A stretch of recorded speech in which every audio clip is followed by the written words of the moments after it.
मार्कंडेय जी का माया दर्शन। सूत जी कहते हैं, जब ज्ञान संपन्न मार्कंडेय मुनि ने इस प्रकार स्तुति की, तब भगवान नर नारायण ने प्रसन्न होकर मार्कंडेय जी से कहा।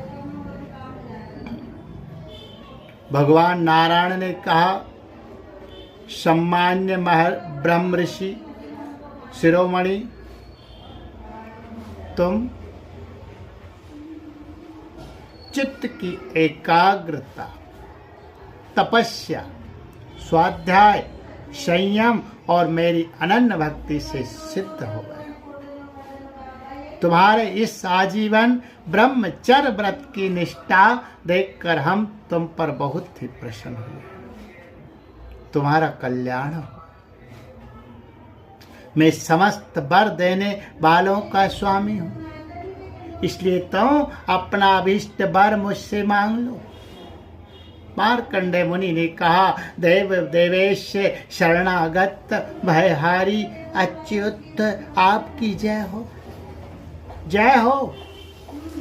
हमारे लिए बस इतना ही वर पर्याप्त है कि आपने कृपा करके अपने मनोहर स्वरूप का दर्शन कराया। ब्रह्मा शंकर आदि देवगण योग साधना के द्वारा एकाग्र हुए मन से ही आपके परम सुंदर श्री चरण कमलों का दर्शन प्राप्त करके कृतार्थ हो गए हैं। आज उन्हें आपने मेरे नेत्रों के सामने प्रकट होकर मुझे धन्य बनाया। पवित्र कीर्ति महानुभावों के शिरोमणि कमल नयन, फिर भी आपकी आज्ञा के अनुसार मैं आपसे वर मांगता हूँ। मैं आपकी वह माया देखना चाहता हूँ जिससे मोहित होकर अभी सभी लोग और लोकपाल अद्वितीय वस्तु ब्रह्म में अनेकों प्रकार के भेद विभेद देखने लगते हैं।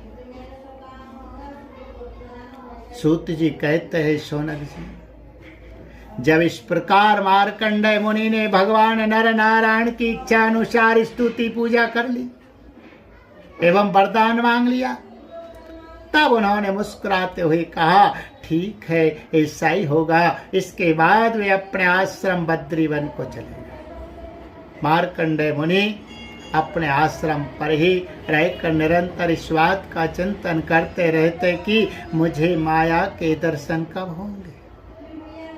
वे अग्नि, सूर्य, चंद्रमा, जल, पृथ्वी, वायु, आकाश एवं अंतःकरण में और तो क्या सर्वत्र भगवान का ही दर्शन करते हुए मानसिक वस्तुओं से उनका पूजन करते रहते। कभी कभी तो उनके हृदय में प्रेम की ऐसी बाढ़ आ जाती कि उसके प्रभाव में डूबने उतराने लगते। उन्हें इस बात की भी याद न रहती कि कब, कहाँ, किस प्रकार भगवान की पूजा करनी चाहिए। शौनक जी, एक दिन की बात है, संध्या के समय पुष्पभद्रा नदी के तट पर मार्कंडेय मुनि भगवान की उपासना में तन्मय हो रहे थे। ब्राह्मण उसी समय एकाएक बड़े जोर की आंधी चलने लगी। उस समय आंधी के कारण बड़ी भयंकर आवाज होने लगी और बड़े विकराल बादल आकाश में मंडराने लगे। बिजली चमक चमक कर कड़कने लगी और रथ के धुरे के समान जल की मोटी मोटी धाराएं पृथ्वी पर गिरने लगी।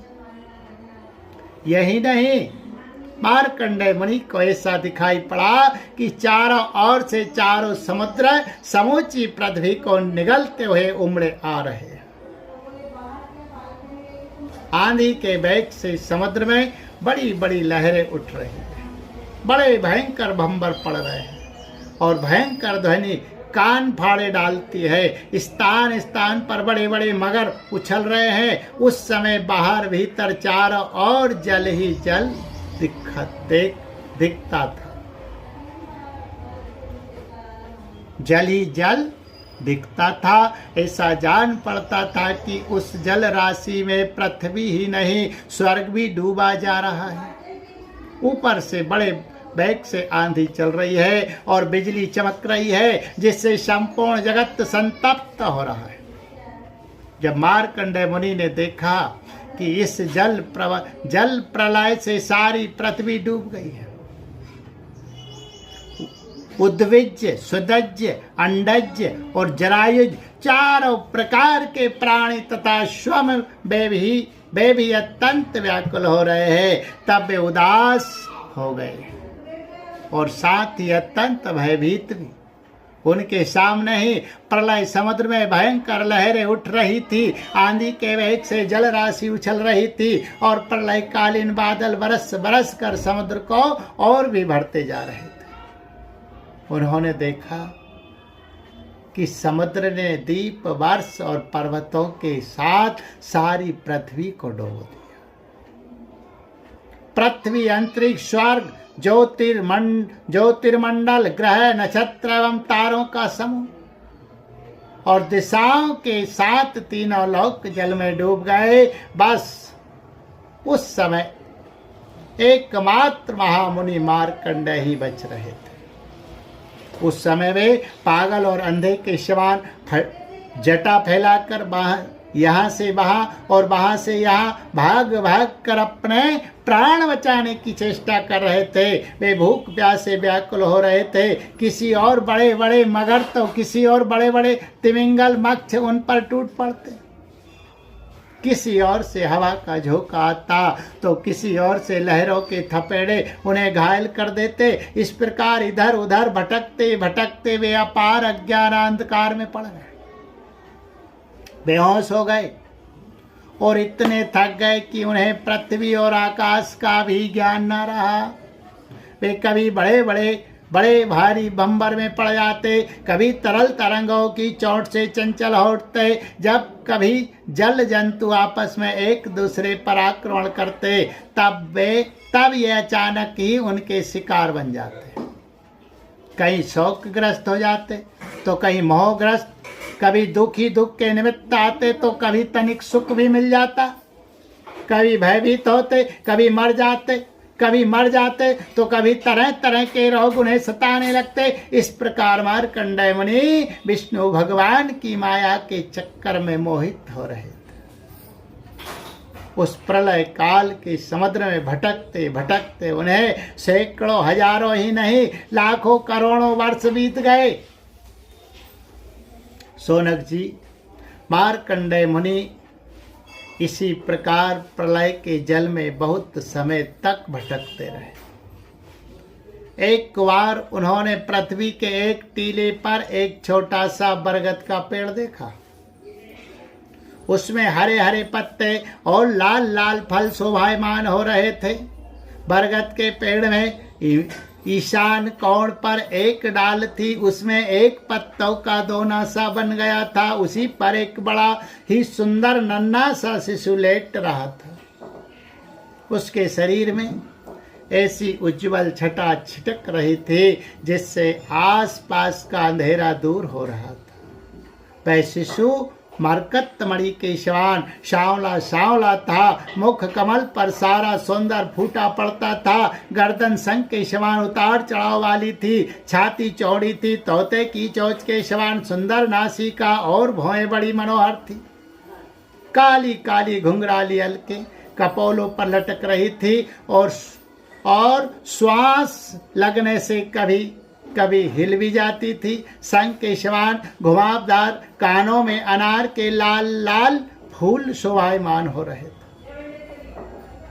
मूंगे के समान लाल लाल होठों की कांति से उनकी सुधामयी श्वेत मुस्कान कुछ लालिमा मिश्रित हो गई थी।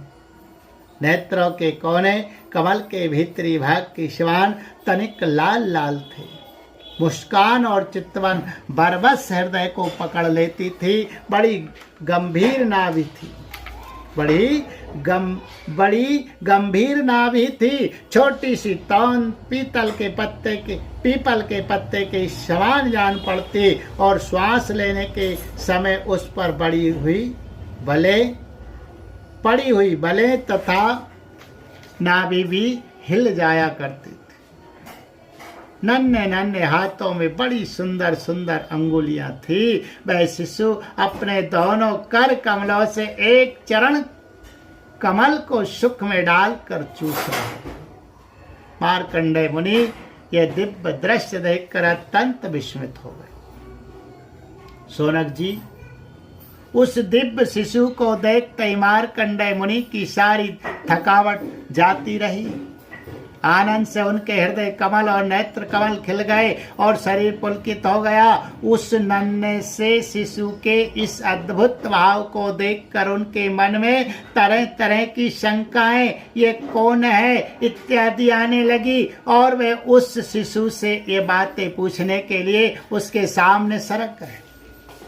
अभी मार्कंडेय जी पहुंच भी ना पाए थे कि उस शिशु के श्वास के साथ उसके शरीर के भीतर उसी प्रकार घुस गए जैसे कोई मच्छर किसी के पेट में चला जाए।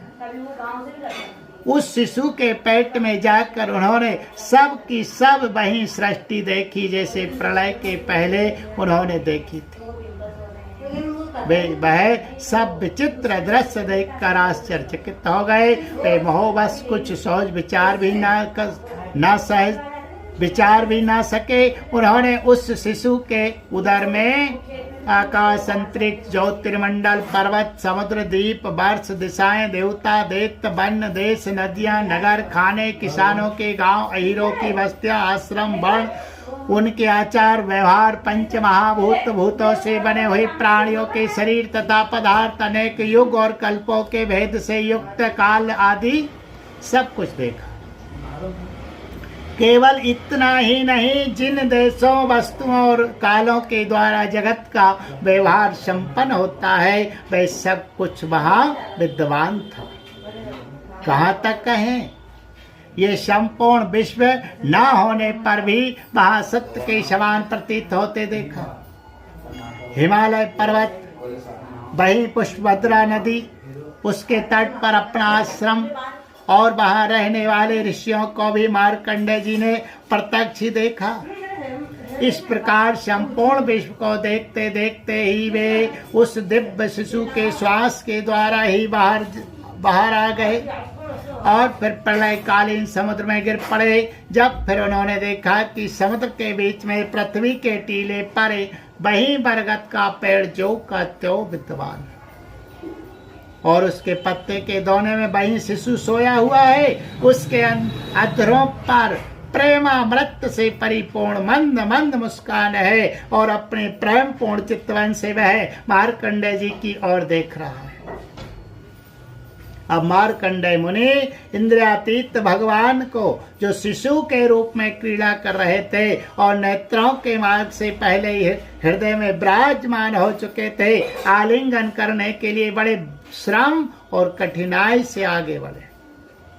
परंतु शौनक जी, भगवान केवल योगियों के ही नहीं स्वयं योग के भी स्वामी और सबके हृदय में छिपे रहने वाले हैं। अभी मार्कंडेय मुनि उनके पास पहुंच भी ना पाए थे कि वे तुरंत अंतर्धान हो गए, ठीक वैसे ही जैसे अभागे और असमर्थ पुरुषों के परिश्रम का पता नहीं चलता कि वे फल दिए बिना ही क्या हो गया।